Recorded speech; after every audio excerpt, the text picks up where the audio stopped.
Welcome back, ladies and gentlemen, to Story Time with Dudesky. I like saying that. I don't know. I think that's just gonna keep on going from now on. It's my title, Story Time with Dudesky, and whatever the hell it is I want to say. So I'm on day, what's today? Monday, Friday, Saturday, Sunday, Monday. Day 4 of my traveling to Washington. Well, I mean, to be honest, like I would have been there already, but I stopped at my buddy Danny's, and on Saturday night, stayed there yesterday. Obviously, you know, took off this morning. Had a good time. Caught up. Cool guy.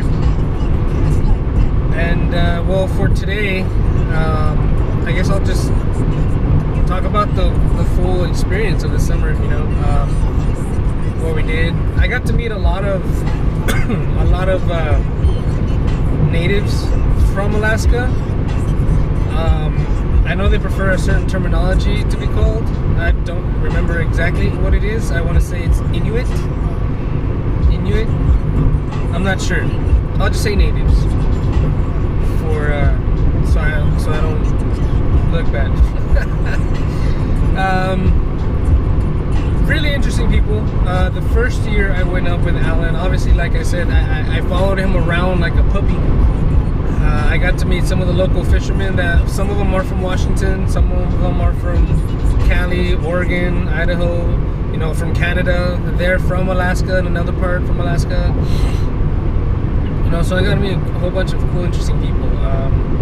The natives, like, for example, like on 4th of July. For 4th of July, we went to go and celebrate it with the natives, and they had they made a huge potluck.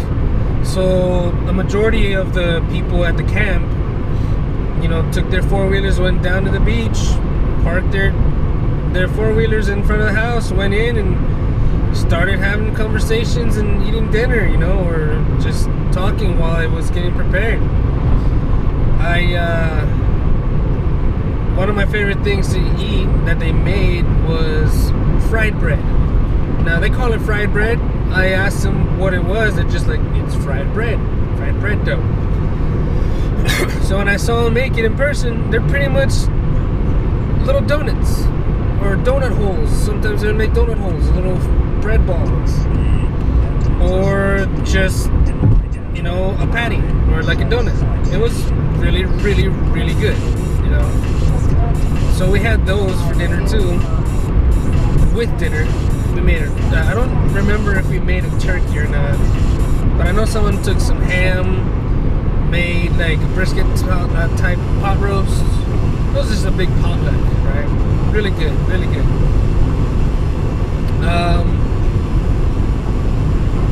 Within the first year, I don't think we popped fireworks the first year.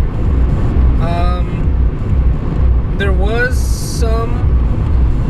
some people down the way, down at the beach, popping fireworks that we could see from our cabin. But for the most part, you're not supposed to do that, I think. Or not very many people do that, right?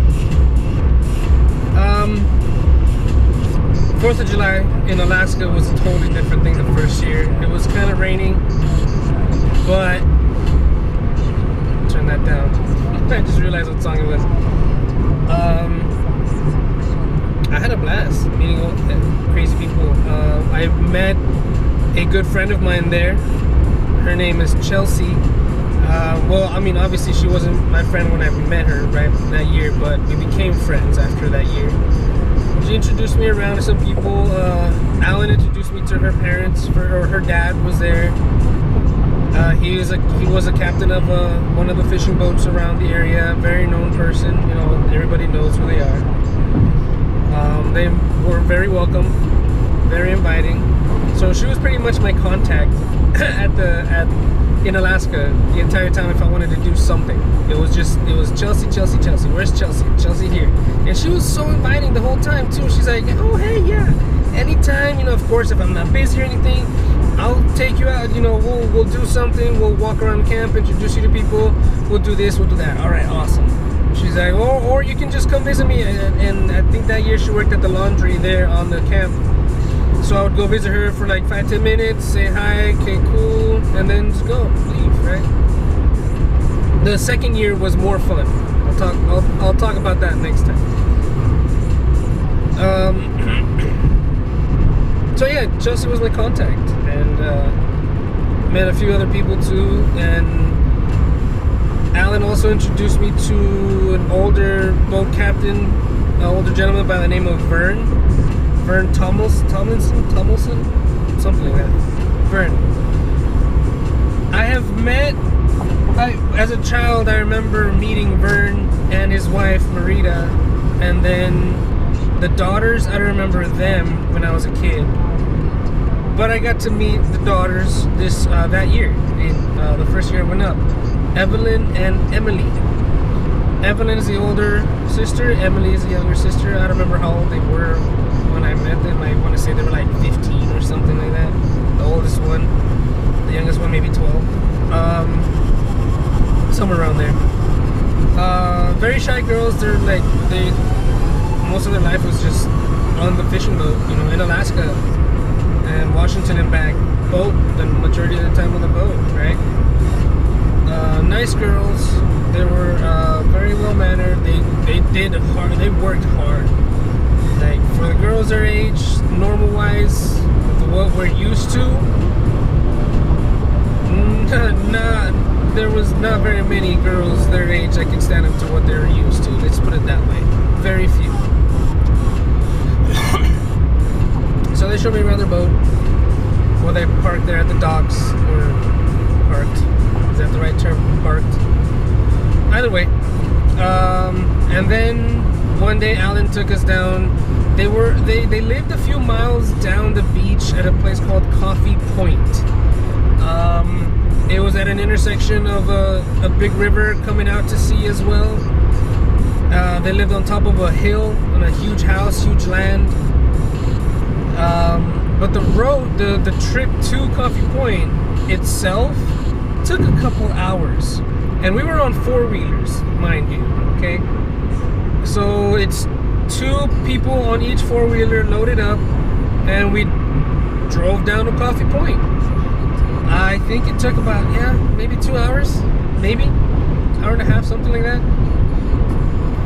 Along the way, seeing cool things. I don't remember seeing any bears at that point. That's a little bit later down the timeline. But it was pretty cool. I mean, who else gets to say just riding four-wheeler down for an hour down the beach of Alaska just to go visit someone and go say hi and drive back. We made it a day out of it. It was really interesting, Not much to do, obviously, right? There's not a lot. But they gave me something to do. It gave me something to look forward to, something to enjoy.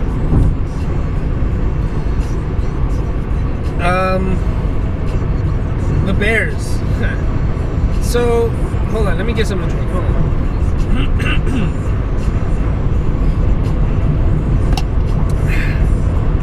I'm drinking a Bang. Those things are amazing. Alright. The bears. So, Alan had always warned me about the bears. The rules are you are not allowed. Do not go anywhere past dark. You have to be back at the cabin inside by nightfall. Why? Because that is when the bears will be out to go gather food. And where our cabin is at, I'll try to take as many videos as I can when we're flying over this year, or it's on my Facebook, the layout. The cabin where we're at is literally like towards the end of the camp, where they have the camp, the trash dump, okay? So of course, naturally, there's a whole bunch of food there at the dump, and that's where the bears go because they smell all the cooked food or all the rotting food. It just smells appealing to them, and that's where they go. And our cabin where I stay, that's literally like right there. Probably about I'd want to say a good 50 to 100 yards away. And so where I'm at, bears are up there all the time. The bears hardly go down to the camp. If they do, it's because they smell more or they're too young and curious. I was made aware though that there has been very, very few bear incidences, I guess, where someone has been attacked. I think in the 30 plus years that he's been there, I think he said there's only been 3 people attacked, something like that, or 3 bears killed. 3 incidences with that involved the bear. So yeah, around there, 3 or 4. All right, so those are the rules. You can't be out there and in the dark, right? Oh, and plus where our cabin is at, that's where all the junk parts are at too, like for the old tractors or old forklifts or old whatever, what have you.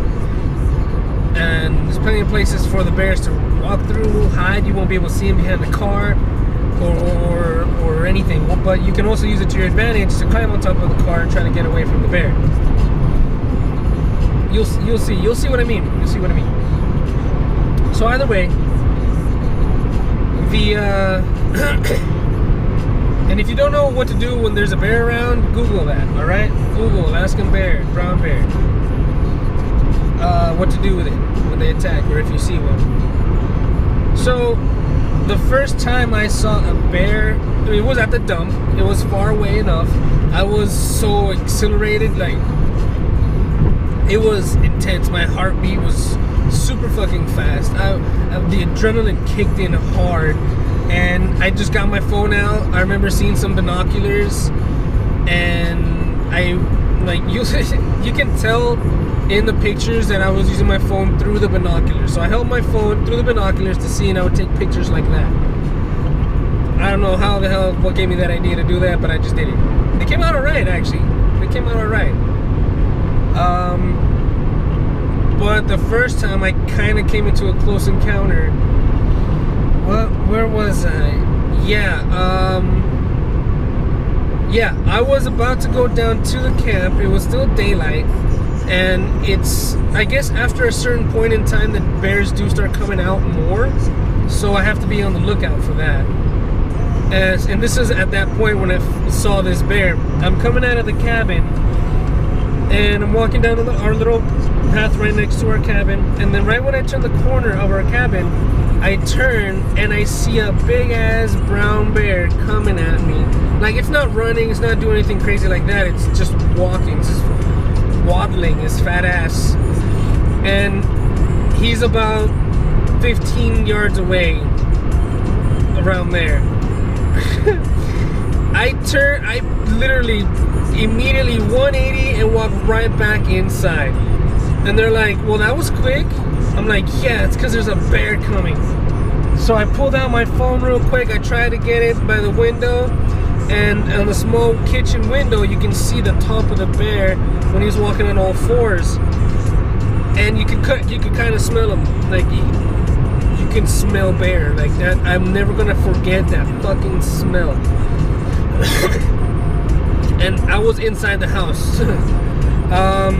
The window was open, right? So it's walking by, and it just walks by the cabin. And I don't even think it paid attention to me, and if it did, it didn't care that it saw me. It just kept on going. So it went, and I went upstairs in our cabin just to see, because it was overlooking. The window that I went to that was in my room was looking towards the direction that the bear was going. So I went up there, looked at the window, and I saw this huge 5-foot wide gigantic rear end of a freaking bear. And Alan told me that was still a young bear. By the way, I'm like, holy crap, it was huge. It was huge. Okay, huge. Cool, because I've seen some at the zoo when we went. Before going out there, we went to the zoo. I saw some there.